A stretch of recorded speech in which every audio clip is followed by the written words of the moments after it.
Bom, enquanto a galera vai entrando, vamos dar início aqui. Na última aula, então, a gente estava falando sobre a visão, né? A gente estava na página 9, a gente falou sobre a fisiologia, a anatomia do olho, tal, tal, tal. Hoje a gente vai dar continuidade aqui falando da audição. A gente vai falar um pouquinho também dos botões gustativos, do paladar e do olfato e do tato aqui, tá? Então vamos iniciar aqui, ó. Primeira coisa de tudo, sobre a audição, sobre a orelha, vocês lembram alguma coisa? O que vocês sabem sobre isso? Acho que nós já tinha visto, só que não sei se vou lembrar muito, não. Eu acho que vocês viram no 7º ano, eu acho. Acho que foi até Eu mais pra acho que trás, foi pá. por aí. Sexto ano, eu acho. Então, É, eu acho que vocês já viram sim. Mas assim, não tem muito Já segredo viu? não. Tem muito segredo não. O que a gente vai ver aqui é o seguinte, a gente tem umas estruturas anatômicas, né, que é a parte interna aqui, e a gente vai ver a função de cada partezinha aqui. Então, a primeira coisa de tudo, a orelha compreende 3 partes, né? A gente vai chamar de orelha externa, a orelha média e a orelha interna. Né? Então, a orelha externa seria, né, esse pavilhão auditivo aqui mais externo. A orelha média seria aqui, né, mediano aqui, seria essa partezinha aqui mais do meio. E a orelha interna seria a partezinha mais interna mesmo, tá? Não tem muito segredo aqui não. Aí o que a gente tem aqui? Ó? Então a gente tem o canal auditivo externo, né, junto com o pavilhão auditivo, né, que seria a orelha em si, né, que vai conectar aqui com as partes mais medianas e internas. Né? Então a gente vai ter aqui, ó, o martelo, bigorna e o tímpano. São 3 estruturas que vão receber essas vibrações, né, que vão interpretar esse som. Depois a gente tem aqui, ó, o estribo, cavidade da orelha média, canais semicirculares, o caracol, tem a tuba auditiva e o nervo auditivo. Né? São as estruturas que vão ter internas aqui, que vão estar ligadas com o encéfalo, né, para a interpretação desses áudios. Mas vamos entender aqui ó, cada um. Vamos lá, orelha externa. É formado por pavilhão auditivo, que seria a orelha, e o canal auditivo externo, que é rico em glândulas produtoras de cera. Né? Então é o pavilhão, que é a orelha, e esse primeiro canalzinho aqui, que é onde geralmente a gente tem a cera, que é uma proteção mesmo para a nossa orelha, para não entrar insetos nem nada dentro. Né? Depois a gente tem a orelha média, ela é formada por uma pequena cavidade no osso temporal, separado da orelha externa pela membrana do tímpano. Contém 3 pequenos ossos que se articulam entre si, que é o martelo, bigorna e o estribo. A orelha média se comunica com a faringe através da tuba auditiva, que seria a tromba de Eustáquio, e um canal que permite estabelecer igualmente a igualdade de pressão entre ambas as faces da orelha, da membrana do tímpano. Ah, lembrei agora que eu não liguei minha câmera. Deixa eu ligar aqui. Aí. Então, a orelha média ela vai ser essa parte mais média mesmo, né? A gente vai ter lá o martelo, o bigorna e o estribo, que são 3 ossinhos bem pequenininhos, que estão conectados com o tímpano, né? E através da vibração do tímpano, que seria essa membrana que a gente tem aqui entre o canal auditivo externo e a parte mediana aqui, essa membranazinha ela vibra com o som, né? E esses ossinhos aqui, por estarem conectados com essa membrana que seria o tímpano, ele também vibra junto, né? E a partir dessas vibrações aqui que ele vai levar essas informações aqui para o restante do canal auditivo. E depois a gente tem a orelha interna, né? Essa parte contém 2 estruturas importantes: a cóclea ou caracol, né, que é um órgão responsável pela audição, e os canais semicirculares, que são responsáveis pelo equilíbrio. Tá? Então esses canais semicirculares aqui, ó, são responsáveis pelo equilíbrio. Então eles são dentro dele a gente vai ter um tipo de um líquido, e o caracol aqui é o que vai interpretar esse som, tá? Só que aqui junto com esse caracol, vocês podem perceber que está conectado aqui ó, um nervo auditivo, tá? Tanto no caracol quanto nos canais semicirculares. E esse nervo auditivo aqui que vai estar conectado com o nosso encéfalo para fazer a interpretação da audição mesmo, tá? Mas vamos entender aqui através da fisiologia, ó. As ondas sonoras captadas pelo pavilhão auditivo seguem pelo ducto externo até a membrana do tímpano. As vibrações da membrana do tímpano são transmitidas pelos ossículos da orelha média para a orelha interna. Então, ó, a gente recebe o som através do nosso canal, né, através do nosso ducto aqui. Essa audição ela vai fazer vibrar a nossa membrana do tímpano, que está conectada junto com os ossículos, que são esses 3 ossinhos, o martelo, o bigorna e o... Cadê? Aliás, o martelo, o bigorna e o estribo, né, os 3 ossinhos. E esses 3 ossinhos... cadê? Onde a gente estava aqui? Aqui. E esses 3 ossinhos vão transmitir essa informação da orelha média para a orelha interna. Na orelha interna, as vibrações chegam à cóclea, onde há células sensoriais especializadas e nervadas pelas fibras do nervo auditivo. Né? A cóclea seria esse caracol aqui, tá? Esse aqui que vai fazer a primeira interpretação desses sons, dessas vibrações. As células sensoriais transformam as vibrações sonoras em estímulos nervosos que são conduzidas ao cérebro, né, pelo nervo auditivo, onde serão interpretadas. Os canais semicirculares são 3 e dispõem-se de tal modo a ocupar os 3 planos geométricos, formando entre si um ângulo de 90 graus. Estão relacionados com o equilíbrio do organismo, com modificações da velocidade de movimentos retilíneos, movimentos rotatórios da cabeça e movimentos de parada ou aceleração. Então vamos recapitular. Então as células sensoriais que a gente vai ter aqui nesse caracol, ela vai interpretar essas vibrações aqui desses 3 ossinhos junto com o tímpano e vai levar essas informações aqui através do nervo auditivo lá para o nosso cérebro. E o cérebro vai interpretar essas vibrações como um som. Já os canais semicirculares aqui, eles são 3 e eles estão relacionados com o equilíbrio do nosso corpo, tá? Com os movimentos da cabeça, com o ato de pular e a cabeça, né, se manter imóvel, né? Tá relacionado tudo com essa parte do equilíbrio mesmo. As células sensoriais percebem esses movimentos e estimulam as terminações nervosas do nervo auditivo. Os estímulos são levados até o cérebro, que é o centro nervoso do equilíbrio do organismo, tá? Então seria isso, assim, relacionado à parte da audição. Dessa parte que vocês têm alguma dúvida, alguma curiosidade? Não. Ela é bem tranquila, né? Não tem, assim, muito segredo, não. Agora a gente vai ver aqui um pouquinho sobre a gustação, né? Que seriam os botões gustativos da nossa língua. Então a gustação é a percepção de substâncias dissolvidas e se dá por meio de botões gustativos, que são grupos de células sensoriais localizados no corpo da língua. Vocês lembram quantos a gente tem na língua? Quantos botões? São vários, né? Mas assim, vocês lembram os sabores? Quantos sabores são? Doce, salgado, ácido. Amargo. E tem outro lá também. Tem um mais outro. um. Inclusive ele não tá aqui. Ele não tá aí. Esqueci o o nome. A Rosane tinha dado até pra gente no laboratório lá. Chama umami. Esse mesmo. Isso. Lembra, ela tinha dado lá pra nós no laboratório. Não é aquela coisa mais ruim do mundo. Ela deu aquele pozinho branquinho, como é que chama? Uhum. O Ajinomoto? Esse mesmo. Isso. O Ajinomoto, ele realça esse sabor do umami, né? O umami nada mais é do que um realçador de sabor, né? Então, no caso, o tomate, geralmente a fruta meio cítrica, assim, também tem um pouquinho de umami. Né? A gente vai ver mais pra frente, mas ele vai realçar o sabor das coisas. Tá? Por exemplo, se vocês pegarem o Ajinomoto e colocar na comida de vocês no almoço em si, vocês vão perceber que o sabor fica muito mais apurado. Ele fica bem mais saboroso, na verdade. Mas vamos lá, ó. Os botões gustativos humanos distinguem substâncias doces, salgadas, ácidas e amargas. As 4 sensações gustativas fundamentais não se originam com a mesma intensidade nas diferentes regiões da superfície da língua, havendo botões gustativos específicos para cada sensação. Os receptores sensíveis aos sabores doce e salgado são mais numerosos na ponta e na parte anterior da língua. Os de sabores ácidos encontram-se ao longo das bordas laterais da língua. E as sensações amargas resultam da estimulação dos receptores localizados na parte mais posterior da língua. Então vamos lá. Ó. A gente vai ter aqui, ó, o amargo fica bem mais aqui na parte posterior, o ácido fica mais na parte média, o salgado e o doce. E aqui no meio, ó, nessa parte aqui do meio, que seria o umami, tá? O umami fica aqui no meiozinho. Então essas aqui são as regiões de percepção dos diferentes sabores da língua. Né? Vai estar dos dois lados aqui da língua, no caso. Além disso, a gente vai ter aqui, se a gente for analisar os botões gustativos, ó, eles vão ser como se fossem uns canaizinhos, ó. Uns canaizinhos que entram o sabor mesmo, né? Que vão entrar essas substâncias das comidas em si, né? Que seriam esses poros gustativos aqui com cílios, ó.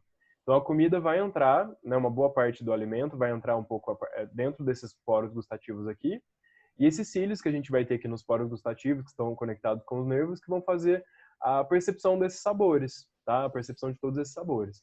E dependendo de onde vai estar essa comida, né? A gente vai ter alguns botões que são mais que tem sabores mais nítidos, né? Por exemplo, o amargo, o ácido, o salgado e o doce. E no meio seria, né, o umami que eu falei para vocês. Aqui, ó, a gente tem a percepção de diferentes sensações gustativas através dos neurônios, né? Então, primeiro de tudo, ó, a gente vai ter lá o nosso encéfalo, né, que vai estar conectado, né, junto com os botões gustativos através de nervos sensoriais. E esses nervos sensoriais, eles vão interpretar essa primeira parte do sabor e levar essa informação através dos neurônios sensoriais lá para o nosso cérebro.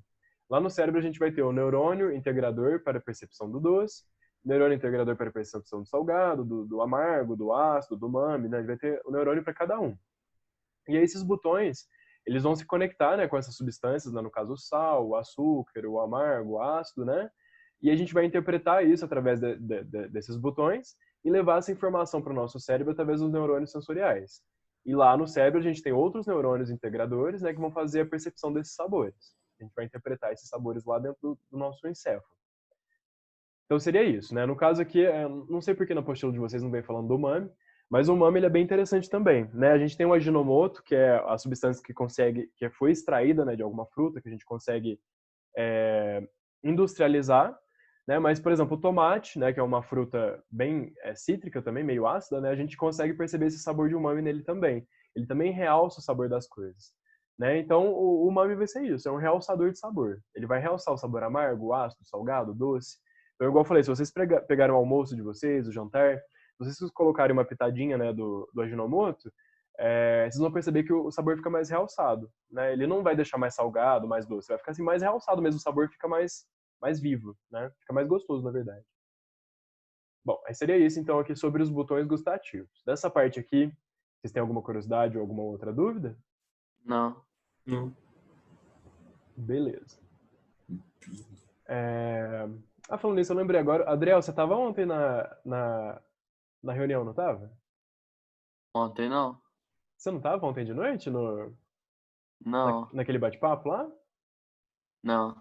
Parece que eu ouvi eles falando teu nome lá. Eu acho que, de certo, eles confundiram achando que você estava lá. Eita.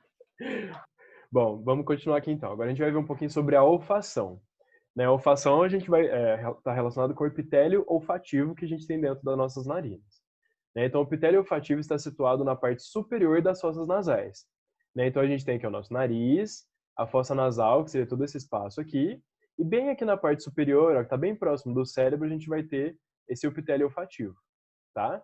Esse epitélio aqui, a gente pode ver que ele vai ter lá, ó, a gente tem um muco, né, dentro da nossa fossa nasal, a gente vai ter alguns cílios que são partes, né, das células receptoras de olfato, e essas células receptoras de olfato, elas são como se fossem neurônios, né? Elas possuem um axônio que vai estar conectado lá com o nosso nervo olfatório do nosso cérebro, tá? Então, é a partir desses nervos olfatórios aqui, das células receptoras, que a gente consegue distinguir esses cheiros diferentes.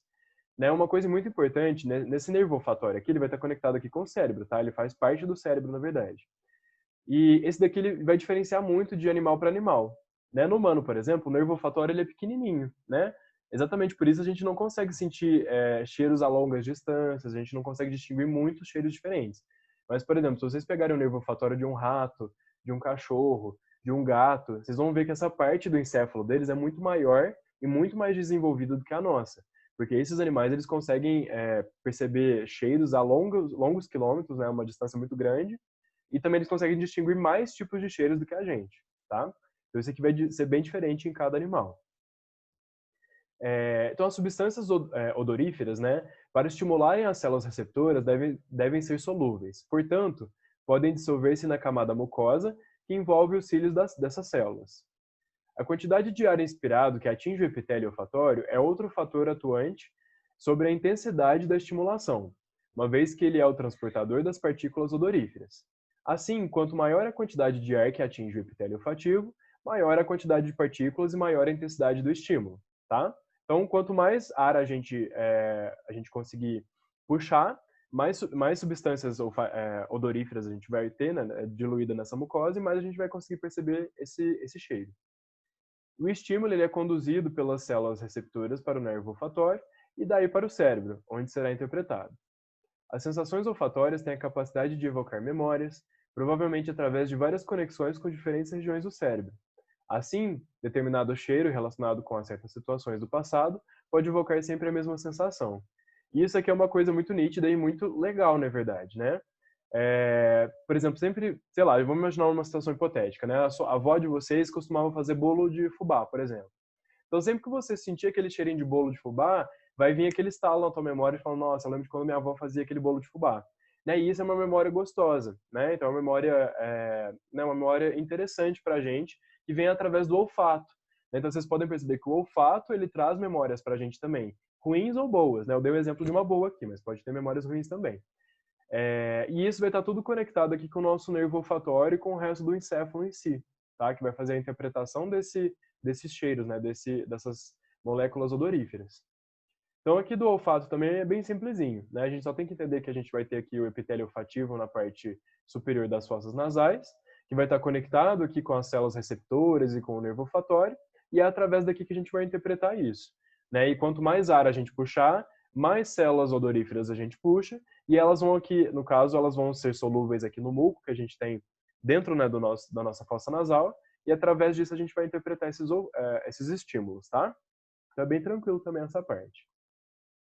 E o último que a gente vai ver aqui é o tato, né? Que seria através da pele. Então, os receptores táteis encontram-se espalhados pela superfície do corpo, na pele. São dendritos modificados. Ocorrem em maior quantidade em certas regiões, como a mão, do que em outras regiões, como as costas. Ou seja, onde a gente tiver mais desses dendritos receptores, mais a sensação de tato a gente vai ter.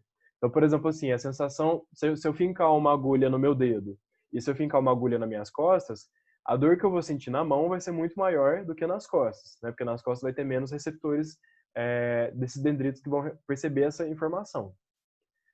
Então, há receptores para a pressão intensa, que seria receptores que a gente chama de Pacini, para o frio, que é os receptores Krause, para o calor, que são os receptores Ruffini, para a dor, que são terminações nervosas livres, para a pressão leve, que são os receptores Meissner, e para o tato suave, que são os receptores Merkel, né, como exemplificado na figura a seguir.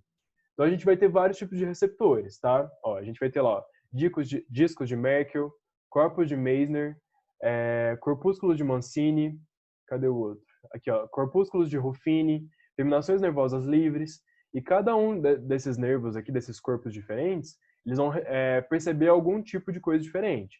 Então lá, ó, pressão intensa é os nervos de Pacini, né? Então a gente tem lá, ó, cadê o de Pacini? Aqui, ó, corpúsculos de Pacini. Então esses corpúsculos de Pacini que vão perceber essa pressão intensa, ou seja, aquela quando a gente pressiona mesmo forte, por exemplo, o braço, essa dor que a gente sente ao pressionar o braço vai ser esses corpúsculos de Pacini que vai estar interpretando. Depois, ó, receptores para frio, né? Vai ser os corpúsculos de Krause. Cadê ele aqui na imagem? O de Krause não está aqui. Ruffini, Pacini, Merce... o de Krause não está aqui. Depois, ó, o de calor, que seria o Ruffini, né? Então, seria assim, ó, os corpúsculos de Ruffini que vão perceber o calor. Para a dor, vai ser as terminações nervosas livres, né? Que são as terminações que ficam mais superficiais aqui na pele.